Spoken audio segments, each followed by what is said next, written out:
Hillary Clinton used her easily hacked personal email account for classified government information. As much as some people are tired of hearing about it, the story doesn't seem to be going away. And that is that the American people are sick and tired of hearing about your damn emails. Thank you. Me too. Me too. You know?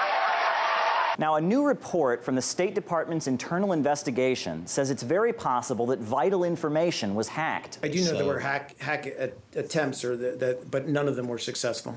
How do you know that none of them were successful? I would just have to refer you to the... How do you know that? Because the report does not say that none of them were successful. I apologize. Actually, I misspoke.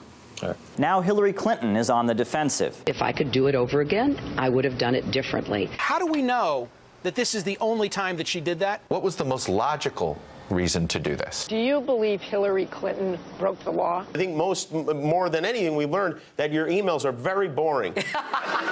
With all the coverage, the mainstream media seems to be ignoring what Hillary's personal emails actually said. Clinton's shown to have been colluding with the media, spinning the news in order to promote U.S. foreign policy goals.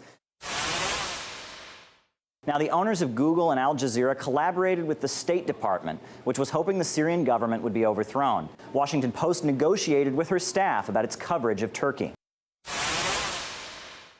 In one email, Clinton indicates that an all-out war in the Middle East might not be such a bad thing. She says, the fall of the House of Assad could well ignite a sectarian war between the Shiites and the majority of the Sunnis of the region, drawing in Iran, which, in the view of Israeli commanders, would not be a bad thing for Israel and its Western allies. Clinton discussed who would get control of Libya's oil after NATO bombing and U.S.-funded rebels toppled the Islamic Socialist government.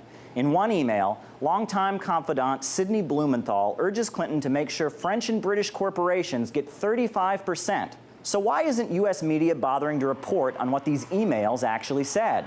The media seems to not want this to be a story that affects her, but they can't like not report it at all. And so they've been spinning it, and the longer she drags it out, the uglier it's going to be. American voters are being led by the media in this, aren't really objectively looking at whether this is an important issue, and if so, how it should affect their votes.